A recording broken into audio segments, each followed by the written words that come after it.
So students, today we will learn to make sentence under the rule of past perfect tense. Past perfect tense का मतलब होता है पूर्ण भूतकाल। इसका कॉन्सेप्ट थोड़ा समझ लीजिए। पास्ट परफेक्ट टेंस कहने का मतलब ये है कि पास्ट मतलब भूतकाल, भूतकाल मतलब होता है बीता हुआ समय, मतलब जो समय निकल चुका था अब वो हमारे पास नहीं है। तो ऐसे समय में कोई क्रिया जो थी वो हमने पूर्ण की थी। तो ऐसे सेंटेंस को बताने के लिए हम पास्ट परफेक्ट टेंस का यूज करते हैं। मतलब जो भूतकाल में क्रिया हो गई थी, ऐसे सेंटेंस को अगर हम बनाएंगे तो उसको हम पास्ट परफेक्ट टेंस के रूप से बनाएंगे। ठीक है, तो इसका आइडेंटिफिकेशन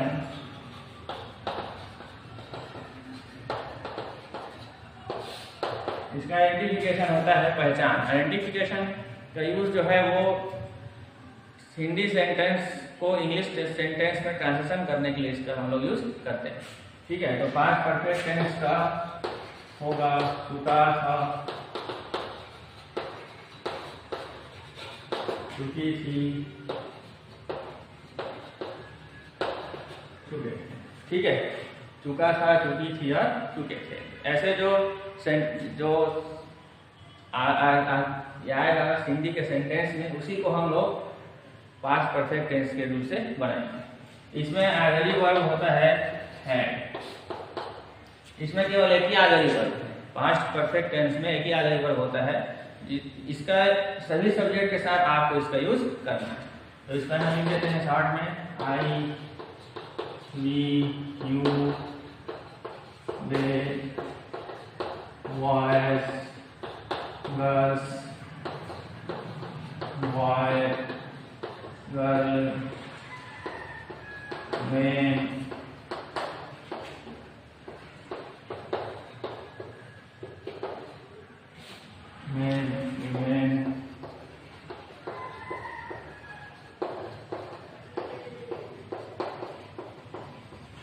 प्लूरल नाउन। इसको हम मतलब सभी सब्जेक्ट जो होंगे, चाहे वो सिंगुलर हो चाहे प्लूरल हो, ठीक है, इसके साथ हैड का use, he, she, it, singular noun. ठीक है, क्योंकि एक ही ऑक्सिलरी वर्ब है तो सभी सब्जेक्ट के साथ आपको हैड का यूज करना है।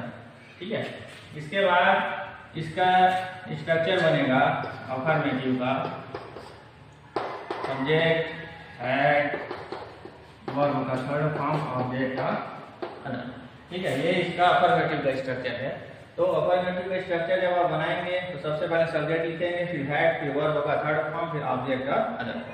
इस स्ट्रक्चर को समझ लीजिए। एस का मतलब होता है सब्जेक्ट। सब्जेक्ट मतलब ये इनमें से कोई रहे। सब्जेक्ट का ये मतलब ये है कि जो क्रिया करे, one who does work is called the subject. फिर है auxiliary verb, without subject you have to use the auxiliary verb है। यहाँ पर वर्ब का थर्ड फॉर्म हम लोग यूज करेंगे, फिर ऑब्जेक्ट, फिर अदर। ठीक है, पहला है जैसे मैं कल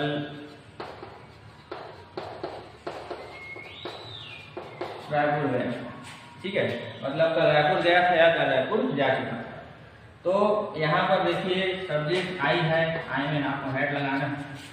फिर यहाँ पर गया, गया मतलब वर्ब है जाना, तो जाना को गो बोलते हैं और गो का थर्ड फॉर्म होता है गॉन। वो हम I had gone to Raipur yesterday. ठीक है, ये अफर्मेटिव सेंटेंस हो गई। फिर इसी का निगेटिव सेंटेंस देखते हैं। निगेटिव सेंटेंस में सब्जेक्ट प्लस हैड, उसके बाद नॉट, वर्ब का थर्ड फॉर्म, ऑब्जेक्ट का, ये इस प्रकार से। तो इसको हिंदी में बनाएंगे तो ये हो जाएगा मैं कल रायपुर नहीं गया। ये हो जाएगा I had not gone to Raipur yesterday. ठीक है, ये है यहीं पर इंट्रोगेशन है, सब्जेक्ट, ऑब्जेक्ट का अदर। ठीक है, इसका हो जाएगा क्या मैं कल रायपुर गया था, एक हो गए हैड आई गॉन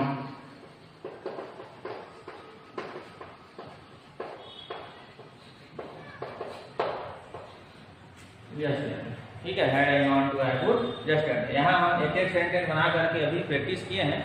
इसके बाद हम फिर कुछ ज़्यादा सेंटेंस में इसको देखेंगे। तो इसको मैं समझ लीजिए शुरू से। पास्ट परफेक्ट टेंस का मतलब होता है पूर्ण भूतकाल में। इसका कहने का मतलब है कि भूतकाल में कोई क्रिया जो थी वो पूर्ण हो गई थी, उसको लिखने के लिए हम past continuous tense past perfect tense का यूज करेंगे। इसका आइडेंटिफिकेशन है चुका था, चुकी थी और चुके थे। मतलब कोई क्रिया जो थी वो हो चुकी थी, हो चुका था या हो चुके थे। ठीक है, इसमें ऑक्सिलरी वर्ब के बाद हेड लगेगा। बाकी टेंस में दो ऑक्सिलरी वर्ब होते थे तो अलग अलग सब्जेक्ट के अकॉर्डिंग हम उसको यूज करते थे, लेकिन इसमें एक ही ऑक्सिलरी वर्ब है तो हम सभी सब्जेक्ट्स में इसी ऑक्सिलरी वर्ब का यूज करेंगे, अफर्मेटिव भी, नेगेटिव में भी और इंट्रोगेटिव में भी। इसके बाद इसका स्ट्रक्चर है अफर्मेटिव में सब्जेक्ट हेड प्लस वर्ब का थर्ड फॉर्म, ऑब्जेक्ट और अदर वर्ब। फिर नेगेटिव सेंटेंस बनाएंगे तो हेड के बाद नॉट लगेगा। नेगेटिव सेंटेंस बनाने के लिए मैंने आपको बताया है कि not is added having auxiliary verb to make negative sentence. फिर है इंट्रोगेटिव। इंट्रोगेटिव कहने का मतलब होता है कि उसमें जो ऑक्सिलरी वर्ब जो होता है वो सब्जेक्ट के पहले यूज होता है, मतलब auxiliary verb is added before the subject to make interrogative sentence. और लास्ट में सेंटेंस या क्वेश्चन मार्क लगाना है। अफर्मेटिव सेंटेंस वो होता है जिसमें नॉट नहीं लगा होता ऑक्सिलरी वर्ब के बाद, और जो ऑक्सिलरी वर्ब होता है वो सब्जेक्ट के बाद होता है, वो अफर्मेटिव सेंटेंस है। नेगेटिव सेंटेंस वो सेंटेंस होता है जिसमें ऑक्सिलरी वर्ब के साथ नॉट लगा होता है, और इंट्रोगेटिव वो होता है जिसमें ऑक्सिलरी वर्ब सब्जेक्ट के पहले हो, वो इंट्रोगेटिव सेंटेंस कहलाएगा।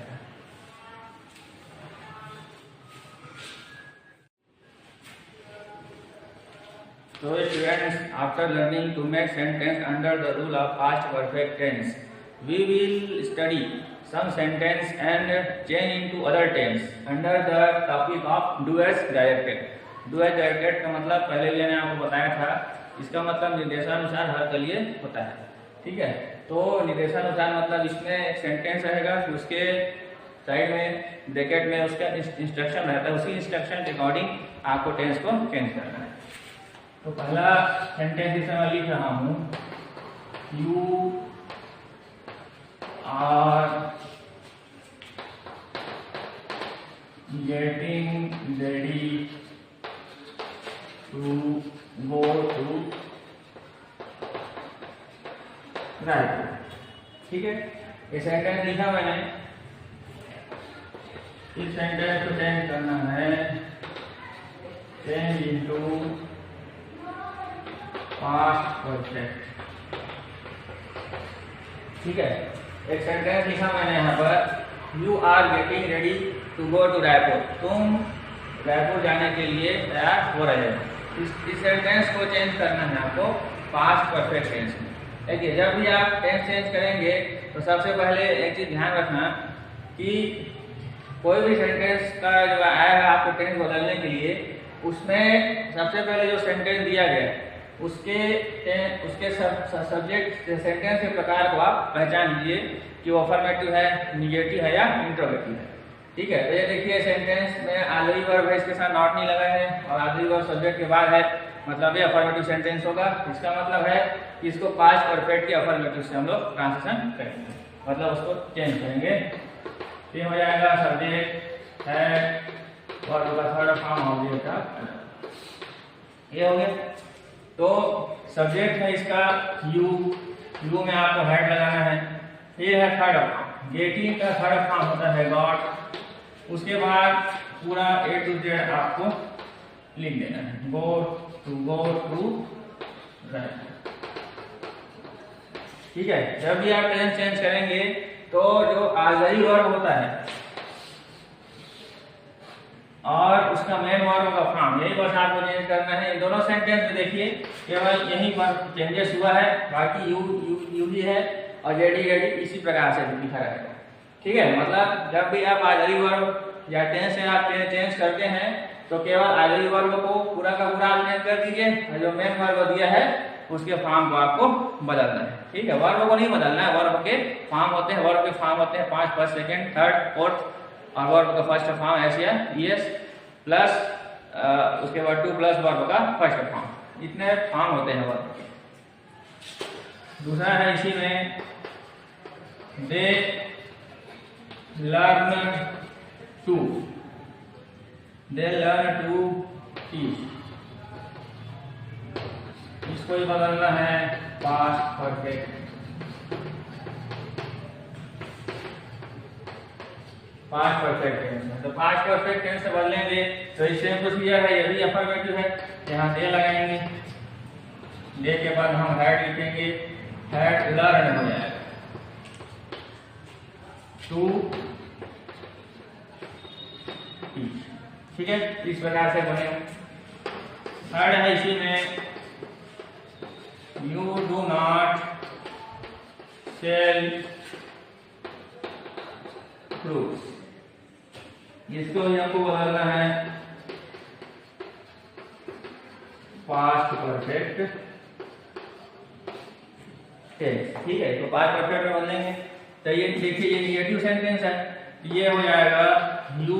ये निगेटिव के स्ट्रक्चर से तो केवल अफर्मेटिव निगेटिव एक डिफरेंस है कि उसमें हैड के बाद नॉट लगा रहता है, इसमें हैड के बाद नॉट नहीं लगा रहेगा। ये अफर्मेटिव में नॉट नहीं लगा होता है, निगेटिव में नॉट लगा होता है। You had not sold, sell का सोल्ड हो जाएगा सोल्ड फ्रूट्स। ठीक है, फोर्थ इसी में हम देख रहे हैं, have you come to Mungli. Have you come to Mungli, इसको बदलेंगे हम पास्ट परफेक्ट टेंस में। ठीक है, पास्ट परफेक्ट टेंस से बदलेंगे तो ये हो जाएगा हैव लगाना, हेड लग जाएगा। बाकी आप एज इट इज आप पूरा लिख दीजिए, क्योंकि ये थर्ड फॉर्म है, यही थर्ड फॉर्म कम का कम ही होता है, टू मुंगली। ठीक है, ये इस प्रकार से ये सेंटेंस यहाँ पर बनते हैं। तो इसमें एक चीज ध्यान रखेंगे, जब भी डू डायरेक्टेड आप बनाते हैं तो सबसे पहले इंस्ट्रक्शन को पढ़ लीजिए, कौन सा टेंस पे चेंज करना है।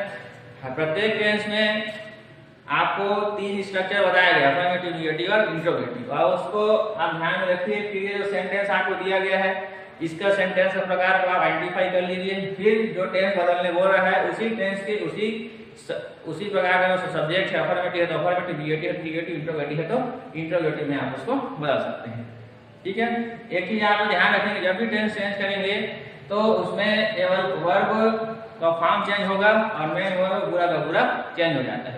इन सब बातों को ध्यान रखते हुए भी आपको आगे टेंस को बदलना है। ठीक है, तो जो भी एग्जाम में आपके जो भी क्वेश्चंस आएंगे वो डूअल डायरेक्टेड के अंडर ही आता है। ठीक है, और टेंस अगर आपको अच्छे सीखना है तो एक ही सेंटेंस को आप हर टेंस में बना करके देखिए, तो उससे क्या होगा, आपकी प्रैक्टिस होगी और आप अच्छे से उसको बदलना सीखेंगे। जब भी टेंस चेंज करेंगे तो फिर से बता रहा हूँ कि ऑक्सिलरी वर्ब को पूरा अकॉर्डिंग टू टेंस आपको चेंज करना है, और जो मेन वर्ब होता है उसका फॉर्म को चेंज करते हैं। जैसे अभी तक हम लोग प्रेजेंट डेफिनिट पढ़े, प्रेजेंट कंटिन्यूअस पढ़े, प्रेजेंट परफेक्ट पढ़े, present perfect continuous, past indefinite और पास्ट कंटिन्यूअस, पास्ट परफेक्ट हम लोग पढ़ चुके। तो इंडेफिनिट जो फॉर्म होता है इसमें फर्स्ट फॉर्म का यूज होता है, और फर्स्ट फॉर्म के ऐसे ईएस, ये प्रेजेंट डेफिनिट में चेंज में यूज होगा। पास्ट इंडेफिनिट में वर्ब का सेकंड फॉर्म लगता है जो कि पास्ट फॉर्म है। फिर जितने भी कंटिन्यूअस है, फिर चाहे वो प्रेजेंट कंटिन्यूअस हो या पास्ट कंटिन्यूअस हो या फ्यूचर कंटिन्यूअस, उसमें वर्ब का फोर्थ फॉर्म लगेगा। जो परफेक्ट होता है उसमें वर्ब का थर्ड फॉर्म लगता है तीनों टेंस के, और परफेक्ट कंटिन्यूअस में फोर्थ फॉर्म का यूज किया जाता है। ठीक है, तो इन सब बातों को ध्यान रखना है और उसके हिसाब से अकॉर्डिंग आपको बनाना है। सभी टेंस के जो ऑक्सिलरी वर्ब है अलग अलग है, और जो भी ऑक्सिलरी वर्ब यूज होते हैं वो सब्जेक्ट के बेसिस में यूज होगा। ठीक है, अगर किसी टेंस में एक ही ऑक्सिलरी वर्ब है तो आपको एक ही ऑक्सिलरी वर्ब सभी सब्जेक्ट के साथ आपको यूज करना है। ठीक है, तो जो भी टेंस का क्वेश्चन आएगा, जो भी ग्रामर क्वेश्चन के क्वेश्चन इंग्लिश में आते हैं वो डू एज डायरेक्टेड के अंडर ही आपको दिया जाएगा। इन बातों का ध्यान रखते हुए आपको टेंस को चेंज करना है।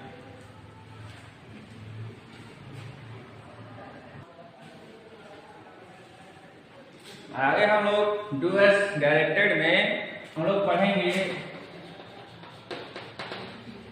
Making negative and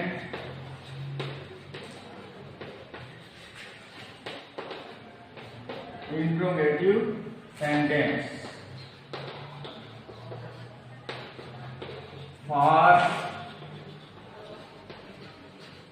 present indefinite and past indefinite. ठीक है, आगे हम लोग प्रेजेंट इंडेफिनिट और पास्ट इंडेफिनिट के लिए निगेटिव और इंट्रोगेटिव सेंटेंस बनाना सीखेंगे। देखिए, जनरली आप लोग जितने भी अभी तक टेंस पढ़े हैं, present continuous, present perfect continuous, past continuous और पास्ट परफेक्ट, ये सभी सेंटेंस में अफर्मेटिव सेंटेंस में आखिरी वर्ब लिखा होता है। बट ये जो प्रेजेंट इंडेफिनिट और जो पास्ट इंडेफिनिट है, इसके अगर आप अफर्मेटिव को देखेंगे प्रेजेंट इंडेफिनिट का, तो subject plus first form object का अदर वर्ड और सब्जेक्ट वर्ब का फर्स्ट फॉर्म एस या ईएस ऑब्जेक्ट का अदर फॉर्म। ठीक है, ये इस प्रकार से दिया है। ठीक है, मतलब अफर्मेटिव सेंटेंस में यहाँ पर आपको ऑलरेडी वर्ब देखने को नहीं मिलता है। वही प्रोसीजर पास्ट इंडेफिनिट में है, इसमें सब्जेक्ट ऑब्जेक्ट का अदर। ठीक है, तो अफर्मेटिव सेंटेंस में ऑलरेडी वर्ब नहीं है, यहाँ पर केवल वर्ब का फॉर्म दिया हुआ है। तो ये जो प्रेजेंट इंडेफिनिट और पास्ट इंडेफिनिट टेंस है, इसमें सेंटेंस अगर निगेटिव और इंट्रोगेटिव आपको बनाना है, तो एक चीज आपको ध्यान रखना है कि ये वर्ब के फॉर्म के अकॉर्डिंग हम लोगों को उसका ऑलरेडी वर्ब एक्सट्रैक्ट करना पड़ेगा। ठीक है, देखिए यहाँ पर सबसे पहले वर्ब का फर्स्ट फॉर्म है, तो वर्ब का फर्स्ट फॉर्म रहेगा तो हमको ऑलरेडी वर्ब डू लेना है। फर्स्ट फॉर्म में एस या ईएस है तो हमको डज लेना है, और वर्ब का सेकंड फॉर्म है तो हमको ऑलरेडी वर्ब डिड लेना है। ठीक है, ये निगेटिव इंट्रोगेटिव बनाने की इसका यूज हम लोग करते हैं। अगर फर्स्ट फॉर्म दिया है उसको इंट्रोगेटिव बनाने बोलेगा तो हम लोग डू को लगाएंगे सब्जेक्ट के पहले। फर्स्ट फॉर्म ऐसे ही ऐसे उसको निगेटिव बनाने बोलता है तो हम डज लेंगे, उसके बाद नॉट लगाएंगे। उसके बाद अगर डिड है तो डिड कब लगेगा, जब वर्ब का सेकंड फॉर्म रहेगा तो हमको डिड लगा करके उसका निगेटिव इंट्रोगेटिव बनाना है। इसको हम लोग यूजिंग डू डज या डिड भी कह सकते हैं। इसी को कहा जाता है यूजिंग डू डज या डिड और मेकिंग निगेटिव एंड इंट्रोगेटिव। ठीक है, तो डू डज डिड का यूज निगेटिव और इंट्रोगेटिव बनाने के लिए हम लोग करते हैं। ठीक है, तो इन सब बातों का ध्यान रखेंगे और उसी के अकॉर्डिंग आपको बनाना है।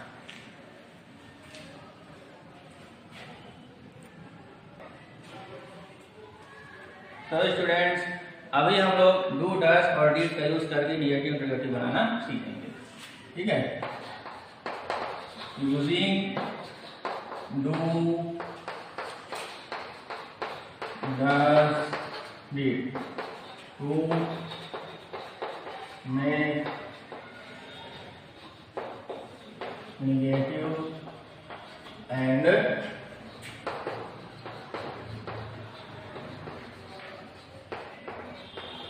इंट्रोगेटिव। ठीक है, using do does did to make negative and interrogative. सबसे पहले हमें सेंटेंस हम लिख रहे हैं, डू लगेगा फर्स्ट फॉर्म में, ये फर्स्ट फॉर्म है ईएस और ये सेकंड, ऐसा इसका यूज किया जाता है। तो यहाँ मैं लिख रहा हूँ दे कॉल यू, थोड़ी एडिट बना। ठीक है, तो they do not call you. ठीक है, they do not call you, क्योंकि ये कॉल तो देखिए फर्स्ट फॉर्म में यहाँ पर डू नॉट लगा है। इसी सेंटेंस ऐसे हम बना रहे हैं, ही कॉल्स राम, आप इंट्रोगेटिव बनाना है। तो डू डज या डिड ये ऑलरेडी वर्ब है, और इंट्रोगेटिव सेंटेंस बनाने के लिए ऑलरेडी वर्ब को सब्जेक्ट के पहले लगाते हैं। तो हम यहाँ देखिए, ये फर्स्ट फॉर्म में एस या ईएस है, यहाँ पर अपन डज लगाएंगे शुरू में, फिर यहाँ पर लिखेंगे he does he call Ram, last में क्वेश्चन। ये जब डज लगेगा तो ऐसे ये जो है वो हट जाता है। फिर थर्ड सेंटेंस है यहीं पर, दे वेंट टू स्कूल। इसको आपको बनाना है निगेटिव। निगेटिव बनाने के लिए आपको क्या करना पड़ेगा, ये सेकेंड फॉर्म है तो यहाँ पर हम लिखेंगे दे। वेंट सेकेंड फॉर्म होता है तो डीड लगेगा। फिर ये फर्स्ट फॉर्म बदल जाएगा तो वेंट का हो जाएगा go. They did not go to school. ठीक है, इस प्रकार से सेंटेंस बनेगा। So using do does did to make negative interrogative sentence. ठीक है, यहाँ पर देखिए पहला सेंटेंस दे कॉल यू, इसको निगेटिव बनाना है तो वर्ब यहाँ पर कॉल है, कॉल फर्स्ट फॉर्म में है तो हम डू का यूज करेंगे। फिर नॉट, फिर कॉल यू फर्स्ट फॉर्म लगा करके। फिर है ही कॉल्स राम, वो जो है राम को बुलाता है तो यहाँ पर फर्स्ट फॉर्म में ऐसे यस लगा है तो यहाँ हम डज से यूज करेंगे। इंट्रोगेटिव सेंटेंस इसलिए डज सब्जेक्ट के पहले आएगा। फिर उसके बाद ये ऐसे यस जो है वो हट जाता है डज लगेगा तो, और उसके बाद फिर आपको ऑब्जेक्ट को लिखना है। फिर यहाँ पर दे वेंट टू स्कूल, इसको निगेटिव बनाना है तो वेंट सेकंड फॉर्म है तो सेकंड फॉर्म रहेगा तो हम लोग डीड का यूज करेंगे और उसके बाद नॉट लगा करके फिर फर्स्ट फॉर्म लगा करके उसको लिखा जाता है। ठीक है, जब फर्स्ट फॉर्म वर्ब में फर्स्ट फॉर्म हो और उसके साथ ऐसे ही एस लगा रहे तो डज लगाने के बाद आप फर्स्ट फॉर्म में से ऐसे एस को हटा करके केवल फर्स्ट फॉर्म को लिखेंगे। जब सेकंड फॉर्म दिया है तो डीड लगाएंगे, उसके साथ निगेटिव बनाया तो नॉट लगाएंगे। या इंट्रोगेटिव वाले बोलते हैं तो डीड को सब्जेक्ट के पहले लिख करके फिर आप लोग वर्ब का फर्स्ट फॉर्म लिखेंगे। मतलब जो सेकंड फॉर्म में रहेगा वो डिड नॉट या डिड का यूज होने के बाद वो फर्स्ट फॉर्म में चेंज हो जाता है। इन सब बातों का ध्यान रख करके आपको सेंटेंस को बनाना है। ठीक है, तो एग्जाम में जनरली डू डज डिड का यूज करने के बाद ही निगेटिव या इंट्रोगेटिव बनाने के लिए दिया जाता है। आगे मैं आपको होमवर्क दे रहा हूं, आपको उसको बनाना है।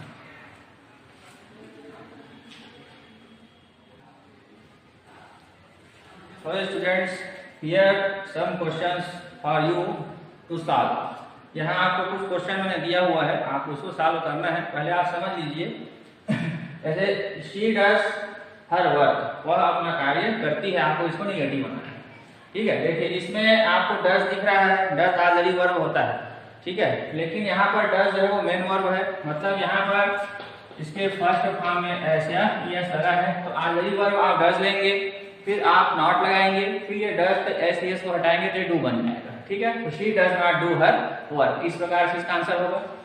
फिर है यू कम टू स्कूल, यहाँ देखिए आपको इसको इंट्रोगेटिव बनाना है तो इंट्रोगेटिव में यहाँ पर फर्स्ट फॉर्म है तो इसका आप डू लेकर के इसको इंट्रोगेटिव बनाएंगे। फिर है रमेश कार्ड यू के सेकंड फॉर्म है तो यहाँ पर डिड लेकर के निगेटिव इंट्रोगेटिव आपको बनाना। मतलब इस सेंटेंस में दो सेंटेंस बनेगा, पहला निगेटिव है दूसरा इंट्रोगेटिव।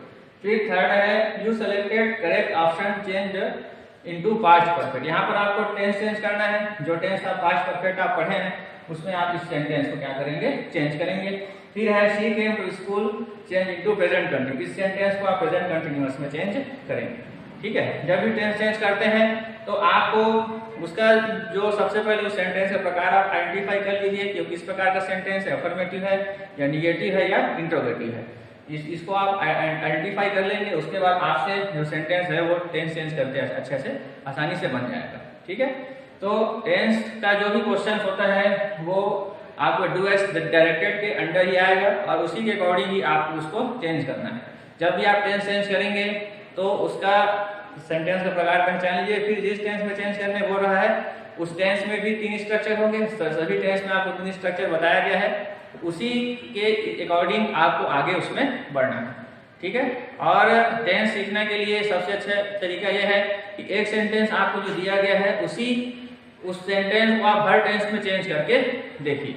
नेक्स्ट क्लास में आपको उसी प्रकार से हर टेंस का चेंज करने के लिए बताया जाएगा।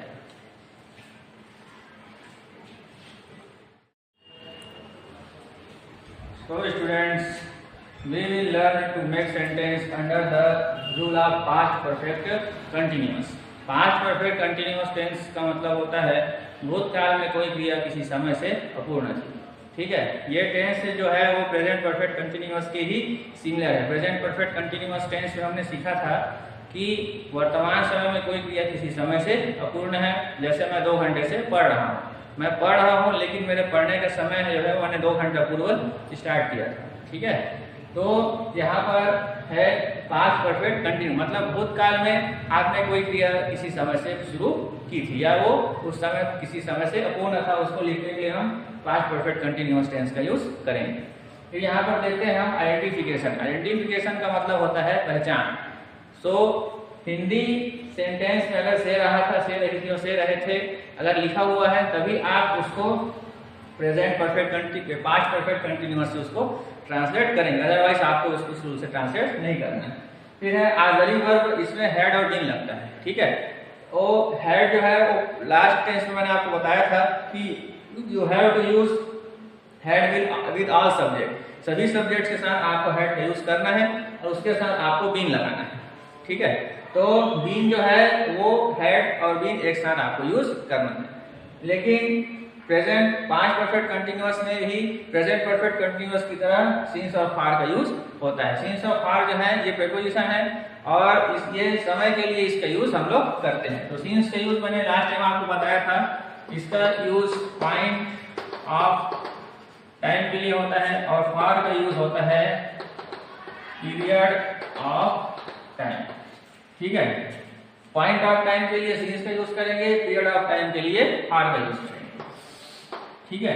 तो पॉइंट ऑफ टाइम जैसे हो जाएगा, जैसे 2 o'clock सेकेंड जनवरी, ठीक है। 2 o'clock सेकेंड जनवरी, किसी भी सन का नाम, महीने का नाम आप लिख सकते हैं जैसे मार्च, ठीक है। Part of the day, morning, night, जैसे एप्लीकेशन आप लिखते हो I am suffering from fever since last night, तो वही नाइट है, नाइट में क्या लगता है सिंस। सिंस जो है वो प्रीपोजिशन, इसका मतलब से होता है, वर्ब का मतलब भी से होता है, ठीक है। यहाँ पर पीरियड ऑफ टाइम मतलब अवधि। तो पीरियड ऑफ टाइम को मैंने बताया था कि period of time is a distance of 2 point, first starting point and second last point. तो स्टार्टिंग और एंडिंग पॉइंट के बीच का जो डिस्टेंस होता है उसको हम पीरियड ऑफ टाइम में लगाते हैं। मतलब स्टार्टिंग पॉइंट नहीं बताएगा और एंडिंग पॉइंट भी आपको नहीं पता चलेगा, केवल बीच का डिस्टेंस पता चलता है। जैसे इसमें देखिए यहाँ पर आपको 2 o'clock के स्टार्टिंग पॉइंट आपको बताया है, लेकिन यहीं पर अगर मैं 2 hours लिख दूंगा तो ये 2 बजे से लेकर के 4 बजे भी हो सकता है। ये यहाँ पर ये डिफाइंड नहीं है, मतलब कितना है, मतलब इसका स्टार्टिंग पॉइंट आपको पता नहीं चलेगा, केवल आपको डिस्टेंस पता चलेगा। तो उसमें आप क्या लगाएंगे, फॉर लगाएंगे।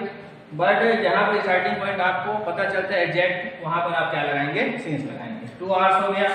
इसी प्रकार से 2 months, 2 weeks, 2 years, 2 seconds, 2 minutes, ठीक है। 2 for long time, जो इस प्रकार से आप इसको लगा सकते हैं, ठीक है। यहाँ पर देखिए 2 लिखा है मैंने, ये 10, 2, 4, 6 जो भी हो सकता है, मतलब 2 भी हो सकता है, 5 भी हो सकता है, 10 भी हो सकता है, लिखा जा सकता है, ठीक है। ये मैंने एग्जांपल के लिए आपको बताया है, ठीक है। तो पॉइंट ऑफ टाइम में आपको सिंस लगाना है, पीरियड ऑफ टाइम में क्या लगाना है, फॉर लगाना है।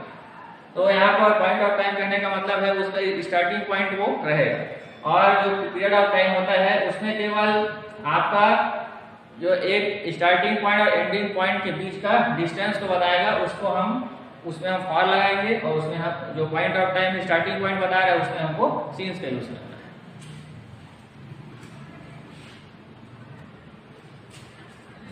तो students, after that we will learn to make sentence under the past perfect continuous. तो पहले हम अफर्मेटिव सेंटेंस देखते हैं। अफर्मेटिव सेंटेंस बनाने के लिए subject plus had been, verb का फोर्थ फॉर्म, ऑब्जेक्ट, उसके बाद फॉर या सिंस, ठीक है। ये इसका स्ट्रक्चर बनेगा। पास्ट परफेक्ट कंटिन्यूअस का स्ट्रक्चर है subject plus had plus been, verb का फोर्थ फॉर्म, ऑब्जेक्ट और अदर। इसमें एक सेंटेंस में लिख रहा हूं,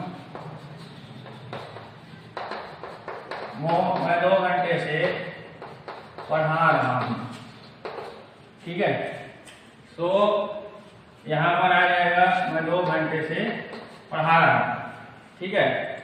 तो रहा था उससे पहले मैंने हूँ लिख दिया था, वो हूँ नहीं आएगा।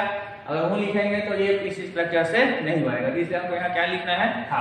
तो मैं के लिए हम आई लिखेंगे, आई के बाद आई हैड, फिर मैं यहाँ पर बीन टीचिंग, पढ़ाने को हम लोग इंग्लिश में टीचिंग बोलते हैं। I had been teaching for 2 hours, ठीक है। ये इस प्रकार से आपको बनाना है। फिर इसी में लिख दिया मैं 2 बजे से वर्षा हो रही थी, 2 बजे से वर्षा हो रही थी। तो वर्षा होना खुद क्रिया करना बिल्कुल लगाएंगे, इसके साथ आपको had, been, it had been raining since morning. देखिए यहाँ पर सुबह से सिंस 2 o'clock हो जाएगा, ठीक है। सिंस 2 o'clock, 2 बजे से वर्षा हो रही थी। It had been raining since 2 o'clock हो गया। फिर है निगेटिव, निगेटिव बनाएंगे सब्जेक्ट, फिर आपको हैड, उसके बाद नॉट, बीन, वर्ब का फोर्थ फॉर्म ऑब्जेक्ट और या सिंस लगाएंगे, ठीक है। ओ जैसे सब्जेक्ट है यहाँ पर आई, तो आई हैड नॉट, फिर आप लगाएंगे भी I had not been teaching for 2 hours, ठीक है। I had not been teaching for 2 hours. Second लिखेंगे इसी में, it had not been raining since 2 o'clock, ठीक है। I had not been teaching for 2 hours. It had not been raining since 2 o'clock. फिर यहाँ लिखेंगे इंट्रोगेटिव, तो इंट्रोगेटिव में पहले हेड आएगा, फिर सब्जेक्ट, बीइंग, वर्ब का फोर्थ फॉर्म ऑब्जेक्ट, फिर फॉर या फिर, ठीक है। ये इस प्रकार से आपको बनाना है। तो यहाँ पर सबसे पहले हम हेड लिखेंगे, हेड, उसके बाद I been, had I been teaching for 2 hours. Last में क्वेश्चन मार्क लगाएंगे। दूसरा सेंटेंस लिखेंगे, had it been,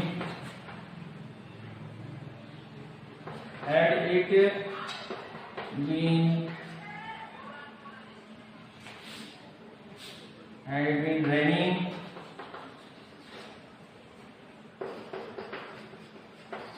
since 2 o'clock, ठीक है। तो इस प्रकार से तीनों प्रकार के सेंटेंस स्ट्रक्चर हमने पढ़ा, ठीक है। इसको थोड़ा ध्यान से आप लोग समझेंगे, उसके बाद फिर अकॉर्डिंग टू स्ट्रक्चर आप उसको बनाते जाएंगे, ठीक है। यहाँ पर देखिए 2 ऑलरेडी वर्ब है, हेड और बीन। हेड भी ऑलरेडी वर्ब है, बीन भी ऑलरेडी वर्ब, लेकिन मेन ऑलरेडी वर्ब यहाँ पर हेड है, तो उसी के बाद आपको नॉट लगाना है। हेड और बीन के बीच में आपको नॉट का यूज करेंगे, मेन ऑलरेडी वर्ब के साथ ही नॉट लगाया जाता है, ठीक है। तो ये जो सेंटेंस यहाँ पर बना गया है, तो यहाँ पर 2 सेंटेंस मैंने आपको बताया, मैं 2 घंटे से पढ़ रहा था। तो यहाँ पर 2 घंटे, it is the distance of 1 starting point and second ending point. तो स्टार्टिंग पॉइंट एंडिंग पॉइंट के बीच का डिस्टेंस है 2 घंटे, इसलिए हमने वहाँ पर फॉर लगाया, ये पीरियड है। लेकिन यहाँ पर देखिए 2 बजे लिखा है, तो 2 बजे एग्जैक्ट 2 बजे, ठीक है। तो वहाँ पर आपको सिंस लगाना है, ठीक है। तो पॉइंट ऑफ टाइम जो होता है उसमें सिंस लगता है, और पीरियड ऑफ टाइम में क्या लगता है, फॉर का यूज किया जाता है। फिर जब निगेटिव बनाएंगे, तो निगेटिव बनाने के लिए वही सेम प्रोसीजर होता है कि आपको जो मेन ऑलरेडी वर्ब है उसके बाद आपको नॉट का यूज करना है। और जब इंट्रोगेटिव बनाएंगे तो मेन ऑलरेडी वर्ब जो रहेगा वो सब्जेक्ट के पहले आ जाएगा, उसके बाद सब्जेक्ट फिर बीन का यूज करेंगे। हेड और बीन दोनों को एक साथ आपको सब्जेक्ट के पहले नहीं लगाना, केवल मेन ऑलरेडी वर्ब जो यहाँ पर हेड उसी का आप यहाँ पर यूज करेंगे, ठीक है। तो जो प्रेजेंट परफेक्ट कंटिन्यूअस टेंस में आपने जो सेंटेंस है प्रैक्टिस किया है उसको आप पास्ट परफेक्ट कंटिन्यूअस में भी बना सकते हैं। तो इसका ध्यान रखेंगे। परफेक्ट कंटिन्यूअस और कंटिन्यूअस टेंस जो होते हैं उसमें डिफरेंस होता है कि कंटिन्यूअस में आप उसमें क्रिया जो है वो अपूर्ण रहेगा, लेकिन उसके अपूर्ण होने का समय उसमें नहीं बताया जाता है। लेकिन परफेक्ट कंटिन्यूअस में अपूर्ण होने का समय बताया जाता है। इसलिए जब भी आप परफेक्ट कंटिन्यूअस या जो रहा है, रहा था, इस प्रकार के जो सेंटेंस आएंगे उसमें देख लीजिए समय है क्या। अगर समय दिया होगा तो उसको परफेक्ट कंटिन्यूअस से बनाइए, अगर उसमें समय नहीं दिया है तो उसको आप कंटिन्यूअस से बनाएंगे। या इसी को देख लीजिए, यहाँ पर मैं 2 घंटे से पढ़ रहा तो ये परफेक्ट कंटिन्यूअस से बना, लेकिन यहीं पर ये होता मैं पढ़ रहा तो ये पास्ट कंटिन्यूअस के रूप से बनेगा। ठीक है, इसको ध्यान रखना। ठीक है, नेक्स्ट वीडियो में हम लोग जो फ्यूचर टेंस है उसके बारे में पढ़ेंगे।